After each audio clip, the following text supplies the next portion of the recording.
Hello दोस्तों, आज की ये वीडियो बहुत ही ज़्यादा खास होने वाली है क्योंकि इस वीडियो के अंदर मैं आपको आज बताने वाला हूँ कि F1 से लेके F12 तक की की का यूज़ हम सिस्टम में कैसे कर सकते हैं। लैपटॉप में कई बार आपने देखा होगा कि एक की पे दो बटन होते हैं, दो सिंबल बने हुए होते हैं, तो उनका यूज़ कैसे करते हैं क्योंकि हम बेसिकली उनका यूज़ नहीं कर पाते क्योंकि हम उनके बारे में जानते ही नहीं है। F1 से लेके F12 तक की का अगर हम यूज़ करेंगे तो हम अपना बहुत सारा टाइम बचा सकते हैं, जिसकी वजह से हमारे बहुत सारे काम आसान हो जाएंगे। इस वीडियो में वही चीज़ें मैं आज आपको सारे के सारे टॉपिक्स बताऊंगा और इस वीडियो के अंदर मैं सिर्फ और सिर्फ आपको ये बताऊंगा कि F1 से लेके F12 तक की उसके साथ में कोई भी कंट्रोल या अल्टरनेट की नहीं जुड़ेगी, क्योंकि ऐसी बहुत सारी वीडियोस हैं मार्केट में जो कंट्रोल और ऑल्ट के साथ में फंक्शनल की का यूज़ करते हैं, लेकिन मैं सिर्फ और सिर्फ F1 से लेके F12 तक की का यूज़ करूंगा। और ऐसी बहुत सारी कीज़ होती हैं जिसके साथ में मल्टी वर्क किया जा सकता है। यदि आप हमारे चैनल पर नए हैं तो हमारे चैनल को सब्सक्राइब कीजिएगा एंड वीडियो को लाइक एंड शेयर करना बिल्कुल ना भूलें। और यदि आप हमारे पुराने यूजर्स हैं तो आपके लिए बहुत बहुत थैंक यू कि आप हमसे जुड़े हुए हैं। Thank you. और आपका प्यार हमारे लिए यूं ही बना रहेगा तो हम जल्द ही आप तक और भी नई ज़्यादा इंपॉर्टेंट वीडियो पहुँचाते रहेंगे।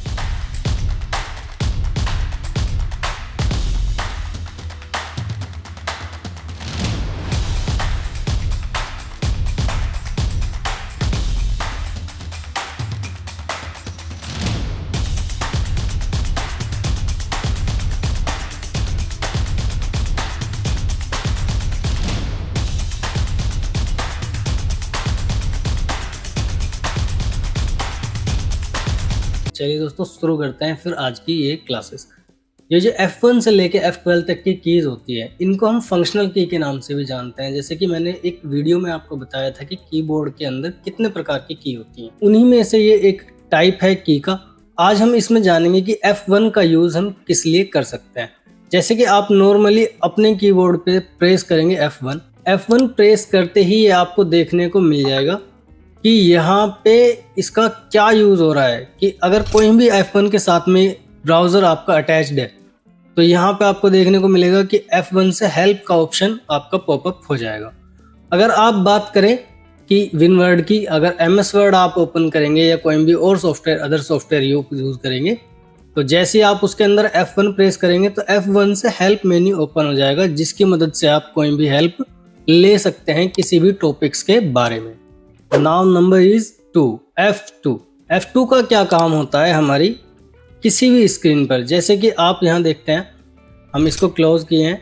अब जैसे कि यहाँ पे हमारी एक फाइल है स्क्रीन पर और मुझे इसका नाम चेंज करना है, रीनेम करना है, तो हम F2 प्रेस करेंगे, जिससे हमारा यहाँ पे नाम के लिए एडिट वाला ऑप्शन ओपन हो जाएगा। ठीक है, जैसे ही हमारा ओपन हुआ, यहाँ पे हम इसमें कोई भी नेम डाल सकते हैं अदर, और आप ओके कर दीजिएगा। यहाँ पे हमारा फाइल का नाम ऑटोमेटिक चेंज हो जाएगा। अगर हम बात करें इसका दूसरा यूज़, तो एक्सेल के अंदर आप चले जाइएगा और कोई भी एक सेल ओपन कर लीजिएगा। यहाँ पे आपने अगर किसी चीज़ को एडिट करना है तो आप सिंपली F2 प्रेस कीजिएगा।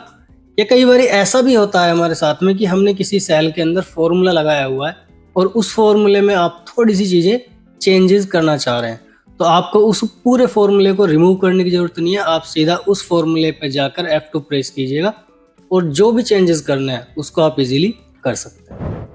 अब बात करते हैं F3 की।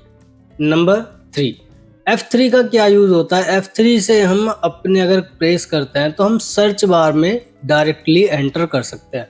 जैसे गूगल क्रोम का आपका ब्राउज़र है, आपने F3 प्रेस किया तो आप सीधा सर्च बार में एंटर कर जाएंगे, जिसकी मदद से आप कुछ भी चीज़ें, एक तरीके से इसको फाइंड भी कहा जाता है। उसके बाद चलते हैं आपकी F4 वाली की पर। F4 वाली की का क्या यूज़ होता है। जैसे कि आपने यहाँ क्रोम ब्राउज़र ओपन किया हुआ है, अगर मैं आपको बात करूँ अल्टरनेट की तो मैंने जैसे कि आपको बताया था वीडियो के अंदर कि हम कोई भी अल्टरनेट की का यूज़ नहीं करेंगे, सिंपली फंक्शनल की का ही यूज़ करेंगे, जिसमें हम कोई भी अदर कीज़ को ऐड नहीं करेंगे। F4 का जो यूज़ है हम वो ईजिली एक्सेल के अंदर कर सकते हैं। चलिए, हमने एक्सेल ओपन कर लिया है। जी हाँ, जैसे ही आप F4 प्रेस करेंगे तो आप देखेंगे कि यहाँ पे आपकी शीट क्लोज हो जाएगी। यहाँ आपको देखने को मिलेगा जो आपकी शीट थी वो यहाँ पे ऑलरेडी क्लोज हो चुकी है। अगर आप उसको बार बार प्रेस कर रहे हैं तो यहाँ पे आप देखने को मिलेगा कि यहाँ पे बहुत सारी एक्सेल की शीट ओपन हो जाएंगी, जैसे कि यहाँ पे आप इस विंडो में देख रहे हैं। अब चलते हैं अपनी नई की पर जिसका नाम है F5। F5 एक ऐसी की है जिसका मल्टी टैलेंटेड वर्क है। ये कई काम करके दिखाएगी। जैसे कि आप यहाँ पे देखते हैं डेस्कटॉप पे हम राइट क्लिक करके रिफ्रेश करते हैं। बेसिकली पहले तो इस चीज़ का यूज़ होता था, वो इसलिए होता था क्योंकि विंडोज होती है हमारी वो ओल्ड वर्जन थी, और अगर हम कोई चीज़ नई अपडेट करते थे तो वो उसको रिलोड नहीं कर पाती थी, इसलिए उसको बार बार रिफ्रेश करना पड़ता था। ऐसे ही यहाँ पे हम रिफ्रेश का काम कर सकते हैं F5 से। अगर आप किसी ब्राउज़र पे वर्क कर रहे हैं तो वर्क करने के लिए अगर आपकी वेबसाइट लोड नहीं हो रही है तो उसको रीलोड करने के लिए भी F5 का यूज़ कर सकते हैं। ये इसका दूसरा काम है। किसी भी ब्राउज़र के अंदर अगर आप F5 प्रेस करेंगे तो आपका जो ब्राउज़र है वो वापस से रीलोड हो जाएगा। इसका एक और यूज़ है जो मैं आपको बताऊंगा। हम चले जाएंगे सीधा, सपोज करो एक्सेल के अंदर। एक्सेल ओपन करने के बाद में अगर आप F5 प्रेस करेंगे तो F5 से रिलेटेड यहाँ पे आपको देखने को मिलेगा एक गोटू का फंक्शन ओपन हो जाएगा, जिसकी मदद से हम बहुत सारे काम कर सकते हैं। सपोज हमने किसी सेल पर जाना है तो आप सेल पर नाम लिखने के बाद में उसको ओके कर दीजिएगा, यहाँ पे आप चले जाएंगे। दूसरा ऑप्शन इसमें स्पेशल का है। ये एक बहुत ही इंपॉर्टेंट ऑप्शन है एक्सेल के अंदर, गो टू स्पेशल का। इसकी वीडियो मैंने एक बनाई हुई है जो मैं आपको डिस्क्रिप्शन में दे दूंगा और आई बटन के लिंक में भी शो करा दूंगा। इसका एक और यूज जो कि हम पावर पॉइंट में भी कर सकते हैं, माइक्रोसॉफ्ट वर्ड में भी खुल जाएगा गो टू F5 से, और पावर पॉइंट में F5 का काम होता है प्रेजेंटेशन को स्लाइड शो कराना। जब भी हम पावर पॉइंट के अंदर किसी भी प्रेजेंटेशन को बनाएंगे तो उसको F5 प्रेस करके स्लाइड शो करा सकते हैं। तो ये इसकी का काम हुआ मल्टी टैलेंटेड। इसी तरह से इसने अपने 4 अलग अलग प्रकार के काम अलग सॉफ्टवेयर के अंदर करके बताए हैं, जैसे कि मैंने आपको बताया। अब इतनी देर हो चुकी है तो यार कम से कम वीडियो पे लाइक तो बनता है। वीडियो अगर आपको अच्छी लग रही है तो वीडियो को अंत तक बने रहिएगा, इसमें और बहुत सारी चीजें अभी आगे देखने को आपको मिलेंगी। तो चलिए फिर चलते हैं हम अपनी नेक्स्ट की पर F6। जैसे कि यहाँ आप देख रहे हैं हमारी इस स्क्रीन पर मैंने 2 विंडो स्प्लिट करके अलग अलग डिवाइड रूल में पहुंचा दिया, एक इधर एक इधर। अब यहाँ पे हम यूज करेंगे F6 का। जैसे आप F6 प्रेस करते हैं, सपोज आपने F6 प्रेस किया तो आपको देखने को मिलेगा कि यहाँ पे ये वाले हमारे मेन्यू जो है वो हाईलाइट हो जाएंगे। अगर आप इसी चीज का यूज यहाँ पे करेंगे तो यहाँ भी यही काम होगा। F6 का काम और भी होता है, जैसे कि ये हमारा कई चीजों को एक्सेस करता है। जैसे कि आप यहाँ F6 दबाएंगे, जैसे कि यहाँ पे अब F6 आप दबाएंगे तो आपको देखने को मिलेगा कि जो आपका जो कर्सर है वो अलग अलग एरिया में मूव होता जाएगा। जैसे कि अब मैंने यहाँ पे F6 दबाया तो ये यहाँ पे आ गया, अब मैंने ये प्रेस किया तो शीट 1 पे चला गया। तो ये सारी चीजें F6 का ही काम होता है। अगर हम नॉर्मली डेस्कटॉप की बात करें तो इसका दूसरा काम होता है हमारे टास्क बार को एक्सेस करना। जैसे आप यहाँ पे F6 प्रेस करेंगे तो आप देख सकते हैं कि ये वाली चीजें यहाँ पे आपको मूव होती नजर आ जाएंगी। आप किस ऑप्शन को ओपन करना चाहते हैं वो यहाँ पे F6 से देख सकते हैं।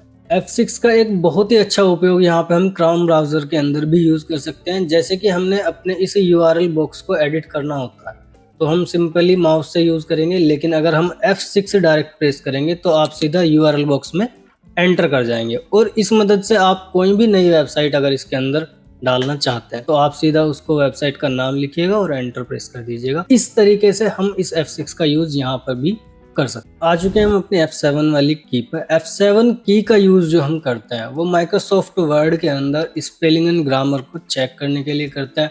इससे हम कोई भी अगर हमारे इस पूरे के पूरे पैराग्राफ के अंदर कहीं भी या पूरी फाइल के अंदर कुछ एरर हैं स्पेलिंग के तो आप सिंपली F7 प्रेस कीजिएगा, और F7 प्रेस करते ही आपको एक छोटा सा यहाँ पे प्रूफिंग मिल जाएगा। यहाँ पे आप जिस वर्ड को चेंज करना चाहते हैं उससे रिलेटेड आपको सजेशन भी मिल जाएंगे और आप उसको चेंज भी कर सकते हैं। यहाँ पे आप इसको ठीक कर सकते हैं F7 के बाद में, और इसको ऐड टू डिक्शनरी भी कर सकते हैं, चेंज कर देंगे। ऐड टू डिक्शनरी का यूज जो होता है वो ऐसा होता है कि कई बार कुछ नाम होता है जिनकी स्पेलिंग बिल्कुल ठीक होती है लेकिन सिस्टम उसको फिर भी गलत बताता है। ऐसी कंडीशन में उस वर्ड को करेक्ट करने के लिए आप उसको ऐड टू डिक्शनरी कर दीजिएगा और वो आपको बिल्कुल करेक्ट बताएगा, कभी भी उसमें प्रॉब्लम नहीं बताएगा। अब चलते हैं हम अपनी अगली की पर जिसका नाम है F8। F8 का यूज होता है सिस्टम को बूटेबल बनाने के लिए। जब हम कभी भी किसी भी नए सिस्टम के अंदर विंडो इंस्टॉल करते हैं तो हमें बूटेबल डिवाइस को सिलेक्ट करना होता है, इसीलिए हम बार बार उसका F8 का यूज करते हैं।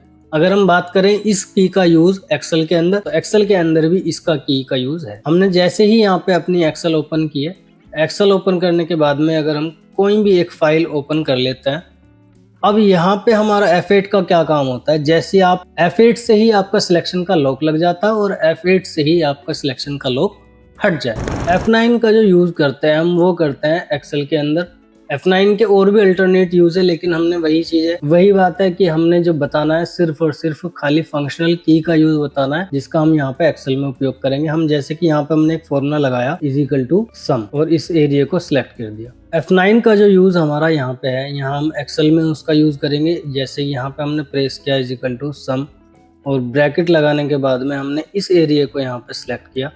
अब यहाँ पे आप देखना चाहते हैं कि आपने कौन कौन सी वैल्यू सिलेक्ट की है, तो आप जैसे ही F9 प्रेस करेंगे तो ये आपका सारा का सारा टोटल यहाँ पे करके बता देगा। यहाँ पे आपको इसकी सारी की सारी वैल्यू देखने को मिल जाएंगी। अब यूज करते हैं F10 की। F10 की का क्या काम होता है, जैसे करेंगे तो आपके ये सभी के सभी मेन्यू हाईलाइट हो जाएंगे। अब हम बात करने वाले हैं F11 की। F11 की का यूज क्या होता है, जैसे ही आप अपने ब्राउजर में चले जाएंगे और यहाँ पे F11 प्रेस करेंगे तो आप यहाँ पे देखेंगे कि यहाँ पे आपका क्रोम का ब्राउजर फुल स्क्रीन हो चुका है। अगर इसका यूज आप एक्सेल के अंदर करेंगे तो F11 प्रेस करते ही आपका एक चार्ट वाला मेन्यू ओपन हो जाएगा। सपोज आपने किसी डेटा का कोई चार्ट बनाना है तो आप सीधा F11 प्रेस कर दीजिएगा, तो जो डेटा हमने सेलेक्ट किया था उस डेटा के अकॉर्डिंग यहाँ पे एक चार्ट मेन्यू रेडी हो चुका है। चलते हैं अपनी लास्ट एंड फाइनल की पर, जिसका नाम है F12।